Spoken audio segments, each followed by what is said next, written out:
Would you rather be stuck in a forest with a man or a bear? Bear. Man is scary. With a bear.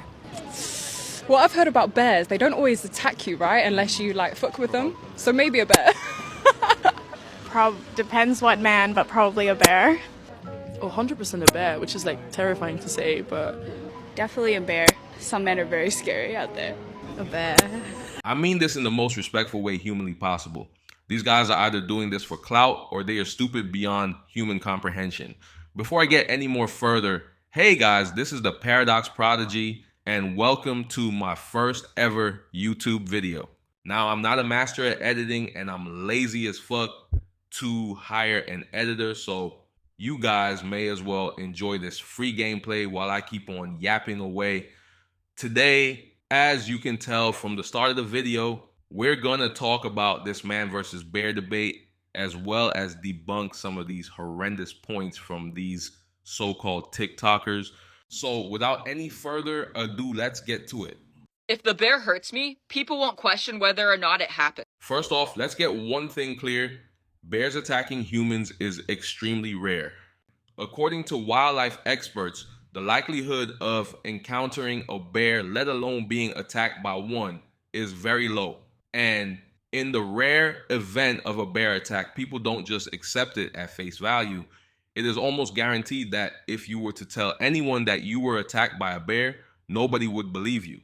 Even if the damage is extensive and clearly the result of a significant injury, people would still be skeptical. The idea of a bear attack is so extraordinary and far-fetched in most people's minds that they would find it hard to accept as truth. Despite presenting evidence, you would likely face disbelief and doubt from everyone you share the story with. The sheer improbability of such an encounter makes it difficult for people to take it seriously, regardless of the physical evidence you present. The bear's not going to kidnap me and lock me in its basement for months or even years. No shit. Of course, a bear is not going to do that. It's a bear. If bears possess human intelligence and access to human resources, there is little doubt that they would engage in behaviors we might currently deem unimaginable. They would certainly have the potential to inflict harm deliberately. I mean, we've seen dolphins do a lot of fucked up shit. Just imagine the level of fuckery those demons could accomplish if they could do what we can do. See, the comfort people feel around bears stems from the understanding that these animals lack the cognitive and logistical means to orchestrate complex attacks. However, the notion that a bear wouldn't harm you is misleading. Given the right circumstances, such as increased intelligence and resources, bears would indeed be capable of such actions. It's important to understand that the bear's current inability to do these things is not indicative of a lack of willingness or potential if circumstances were different, but I'm betting you're not dumb enough to test that. If the bear hurts me, I'll know that people will actually go and get the bear and do something so that it can't hurt anyone else. No, the fuck they won't. They're not gonna respond in such a manner because many bear species are endangered and authorities are unlikely to risk further endangering these animals simply because you were injured while trespassing in their habitat. This analogy is flawed for several reasons. Firstly, it suggests that men don't face consequences for their actions, which is inaccurate.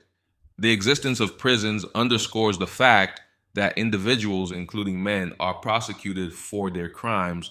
While it is true that some men manage to evade justice, it is misleading to imply that this is the norm. Most men who commit crimes are indeed held accountable and face legal repercussions. Therefore, the comparison to bears, which are protected and not subject to human legal systems, fails to capture the reality of human law enforcement. The analogy also overlooks the complexities of wildlife conservation, where the priority is often to protect endangered species rather than respond punitively to their actions, especially when humans have encroached on their territory. Additionally, this comparison minimizes the serious issue of criminal behavior and its consequences. While it acknowledges that some men escape justice, it fails to recognize the substantial efforts and resources dedicated to prosecuting and punishing those who commit crimes. The implication that men as a whole do not face legal repercussions is not only inaccurate, but also diminishes the experiences of victims and the work of law enforcement. In summary, while some individuals may avoid prosecution, most criminals are pursued and penalized, highlighting the inadequacy and inaccuracy of comparing this situation to the behavior and treatment of endangered bears. The bear won't go ask other bears to help it pin down its victim. You know what, you're right. The bear won't do that because when it comes to bears, if one decides to attack, other bears nearby are likely to join in and start eating you alive without hesitation or questions. Bears act on instinct and immediate needs, and if one bear initiates an attack, the others will follow suit purely out of instinct. They don't need instructions or a rationale to participate. Bears are driven by their primal urges and instincts. If a bear feels compelled to do something, whether it's attacking a perceived threat or scavenging for food, it will act without a second thought.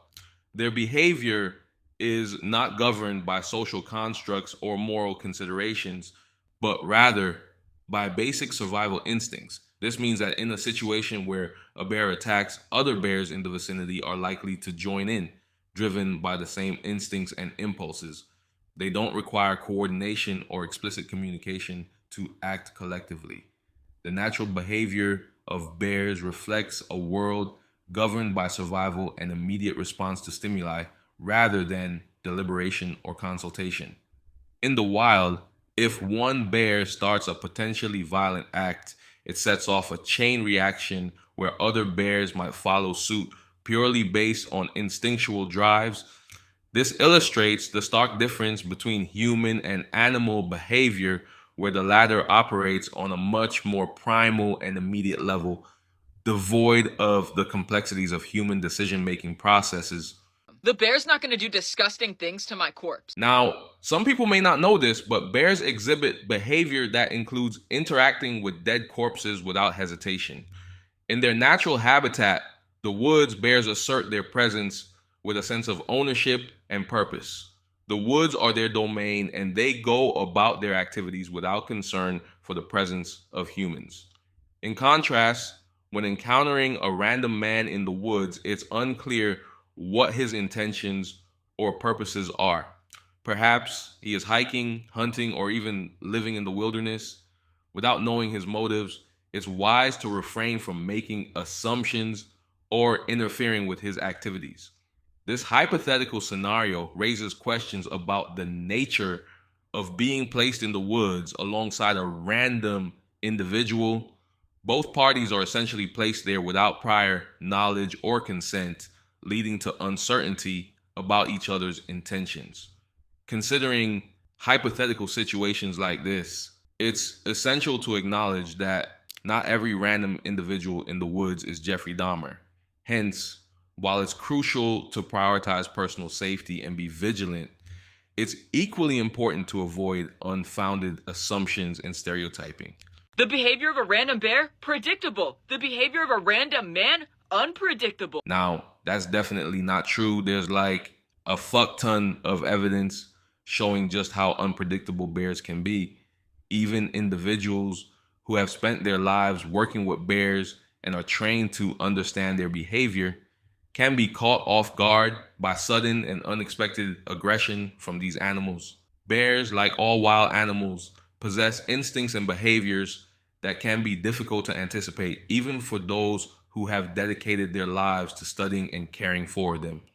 The notion of predictability in bear behavior is dumb as fuck, as it is not a guarantee of safety in all circumstances. So tread carefully. Most bears that you run into in the woods are going to be more afraid of you than you are of them. No, the fuck they won't.